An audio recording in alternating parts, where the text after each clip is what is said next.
안녕하세요. 오늘은 조선시대 5대 궁궐 중 덕수궁에 대해 말씀드리려고 합니다. 여러분께서는 경복궁, 창덕궁, 창경궁, 경희궁, 덕수궁 중에 어떤 궁궐이 가장 마음에 드시는지요? 아직 정하지 않으셨다면 오늘 소개해드리는 덕수궁은 어떠신가요? 1592년 임진왜란이 일어난 다음에 전세가 회복되자 피난을 갔던 선조가 한양으로 돌아왔습니다. 그러나 경복궁과 창덕궁이 파괴되어 마땅한 궁궐이 없었습니다. 이때 월산대군의 사저와 그 주변 민가를 여러 채 합하여 행궁으로 삼았습니다. 선조가 세상을 떠나자 광해군은 이곳에서 즉위하였으며 나라의 운을 기린다라는 뜻의 경운궁이라 명명합니다. 이후 재중건된 창덕궁으로 옮겼으며 자신보다 9살 어리지만 부친인 선조의 계비인 임목대비를 이곳에 유폐시키며 서궁이라 칭합니다.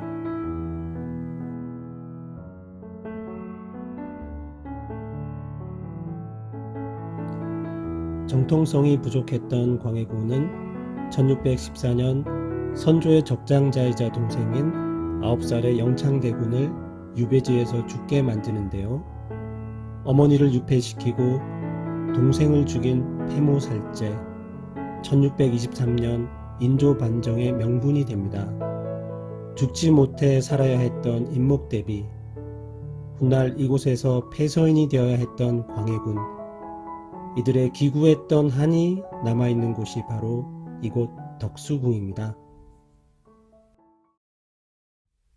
잠시 덕수궁 돌담길을 함께 걸어보실까요? 사계절의 덕수궁 중 가을 단풍과 함께하는 돌담길 산책은 낭만과 힐링 그 자체입니다. 돌담길을 따라 900m 정도 이어지는데요.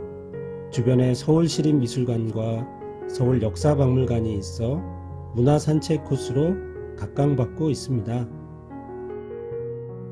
아이러니하게도 덕수궁 돌담길을 연인과 함께 걸으면 헤어진다는 도시 전설이 있습니다. 너무나도 아름다운 풍경에 취해 걷다가 상대방 얼굴을 보게 되면 대조효과 때문에 실망해서일까요? 누구나 들어봤을 이 전설에 대해 어떤 이유가 있는지 알아봤습니다. 과거 이 근처에 가정법원이 있어 헤어지는 부부가 많았고 유폐당한 임목대비와 부인을 무참히 잃은 고종 황제의 한이 서린 곳이며 배제학당과 이화학당이 근처에 있어 만나고 헤어지는 청춘 남녀가 많았기 때문입니다. 일리가 있는 도시 전설이라고 생각됩니다.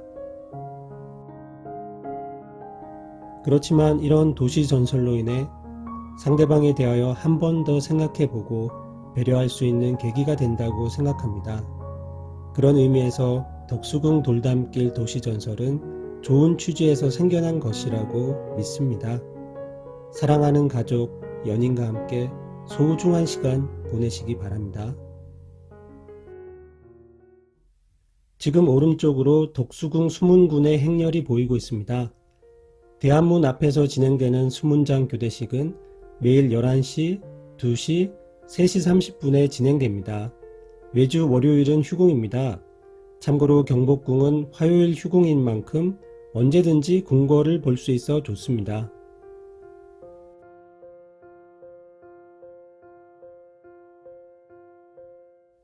서울시는 1996년부터 왕궁 수문장 교대식 행사를 재현하고 있습니다. 영국 버킹엄궁의 황실 근위병처럼 절도 있는 교대식은 역사와 긍지를 상징적으로 보여주고 있는데요. 덕수궁 수문장 교대식 또한 외국인 관광객이 즐겨 찾는 우리나라의 긍지가 되고 있습니다. 수문장 교대식과 전통문화 재현 행사는 국내외 관광객 유치를 위해 추진되고 있는 서울시의 대표 문화 행사로 한국어, 영어, 일어, 중국어 등 4개 국어로 해설이 진행됩니다. 10분 정도 교대식이 끝나면 포토타임도 진행되는데요. 멋진 인생샷이 될 것 같습니다. 수문군들은 교대식이 끝나고 숭례문으로 돌아가야 합니다. 관람을 하시면서 큰 박수를 보내주신다면 우리의 수문군들은 더욱 힘이 날 것 같습니다. 항상 응원 부탁드립니다.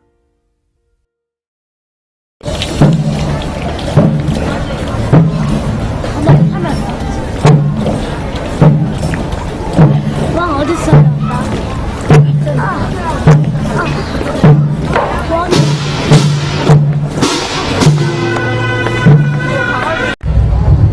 The two officials, Chuseok and Sayak, just arrived from the palace to supervise the ceremony.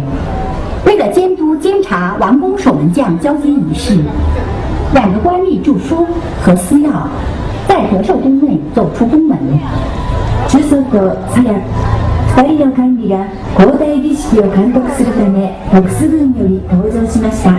교대의식의 시작을 알리는 게시판고가 있겠습니다. 세 번의 힘찬 북소리가 울릴 때 큰 박수 부탁드립니다.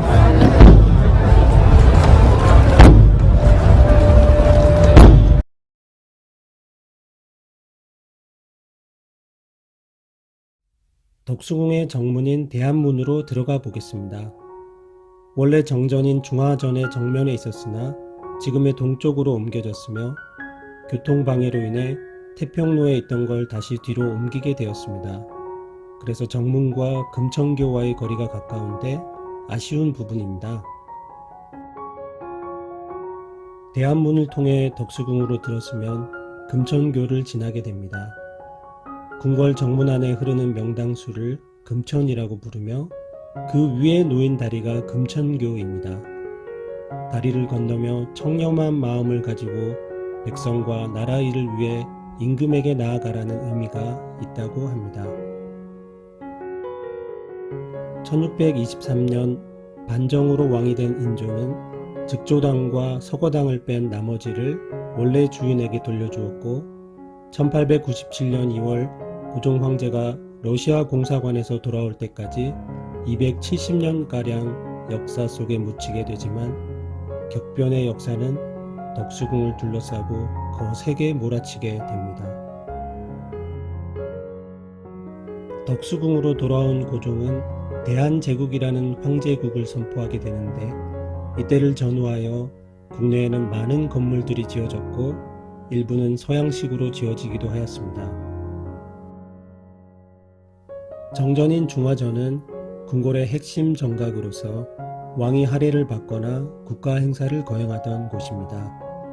1902년 창건 당시 경복궁의 근정전과 비출 정도의 위험 있는 복층 건물이었으나 화재 후 복원을 통해 현재의 모습인 단층으로 남게 되었습니다. 근정전, 인정전 등 다른 정전들은 올바른 정치를 위해 나라를 잘 다스리기를 바라는 염원이 담겨 있으나 중화전은 한쪽으로 치우치지 않는 바른 성정이라는 뜻이 있는데 세계의 질서 속에 당당하게 자리 잡겠다는 대한제국의 의지가 담겨져 있다고 합니다.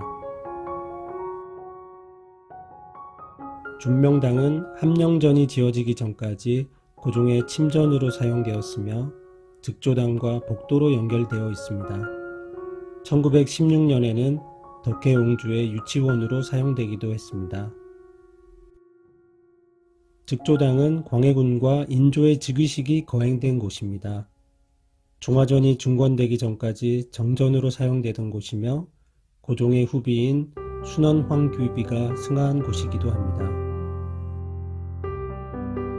복도로 연결된 이 두 건물에서 행복하게 뛰어다녔을 덕혜옹주와 이를 바라보던 고종의 모습이 떠오릅니다. 나라를 잃고 강제 퇴위당한 고종에게 덕혜옹주의 존재는 얼마나 큰 위안이 되었을까요? 옛 임금이 머물렀다는 뜻의 서거당입니다. 국내 유일한 중층 건물로 임진왜란의 아픔을 잊지 말자는 의미로 단청을 칠하지 않았습니다. 이곳에서 선조가 승하하였으며 임목대비가 유폐되었고 광해군의 죄를 이곳에서 문책하였으니 사연이 많은 정각입니다.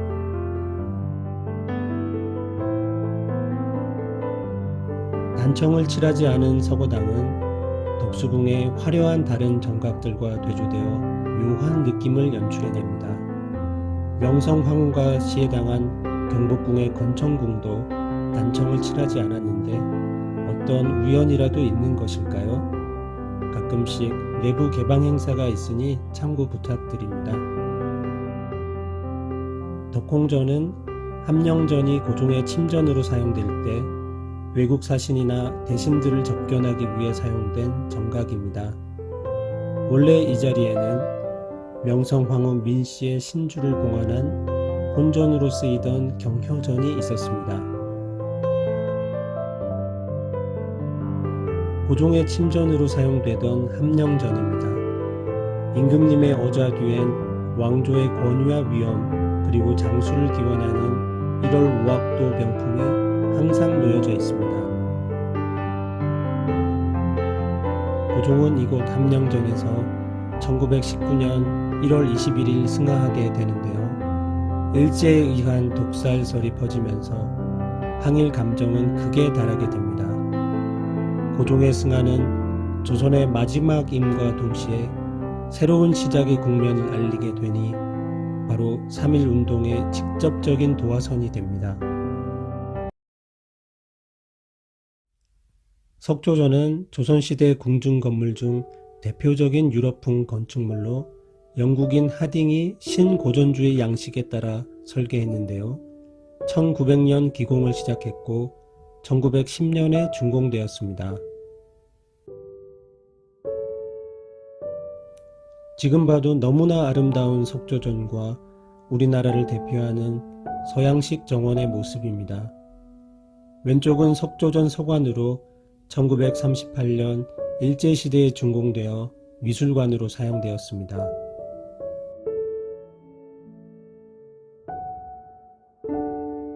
분수대를 보면 궁궐의 위상과 어울리지 않는 물개상이 보이는데요.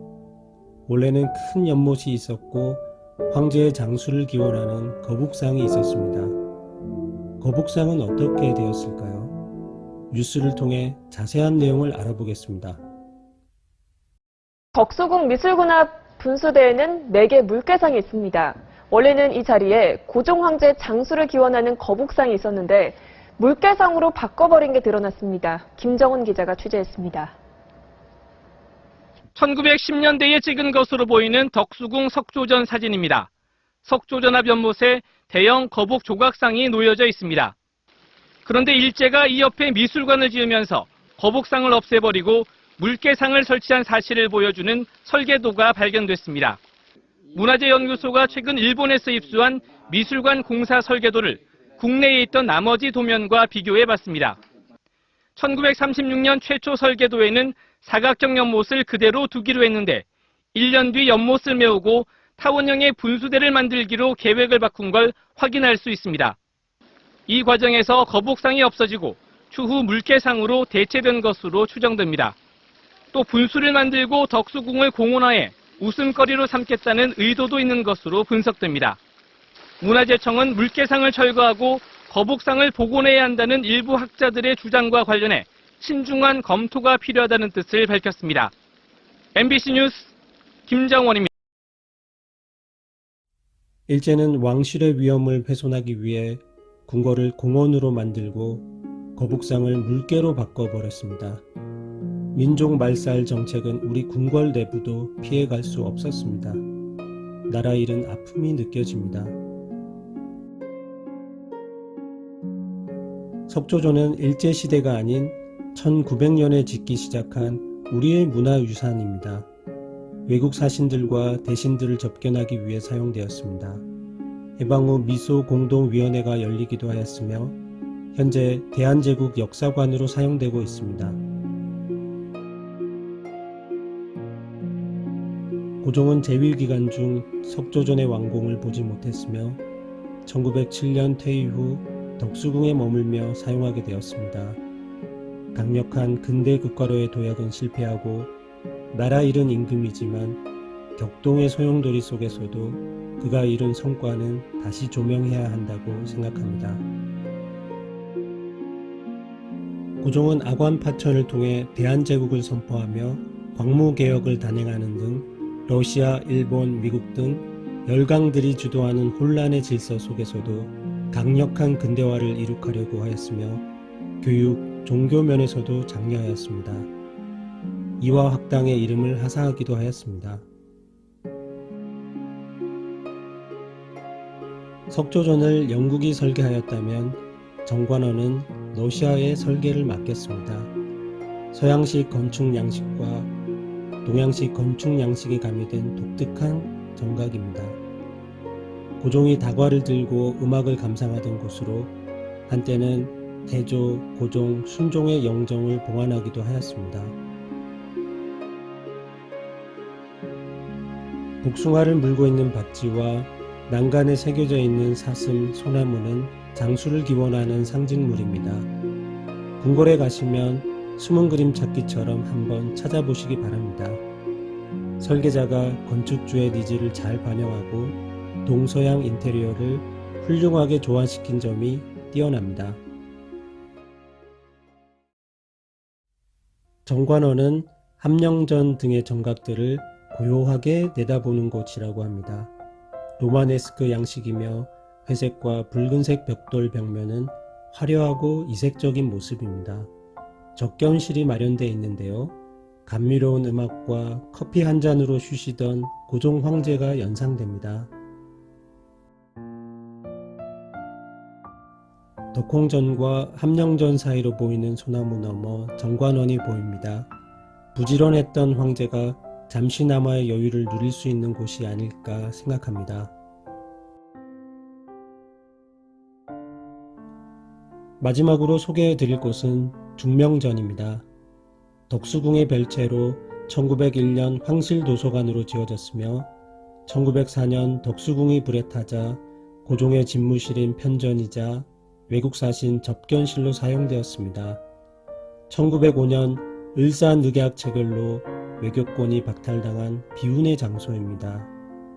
그날의 비통함과 우리나라의 소중함을 느낄 수 있는 엄숙한 공간입니다. 지금까지 덕수궁 돌담길, 수문장 교대식, 그리고 덕수궁의 정각들을 둘러보았습니다. 러시아, 일본 등 주요 열강들의 러시 등 격변의 소용돌이 속에서도 우리나라를 굳건히 지켜 강력한 근대화를 이루려고 했던 고종 황제의 깊은 고뇌가 느껴지시는지요? 덕수궁은 바로 대한제국의 상징입니다.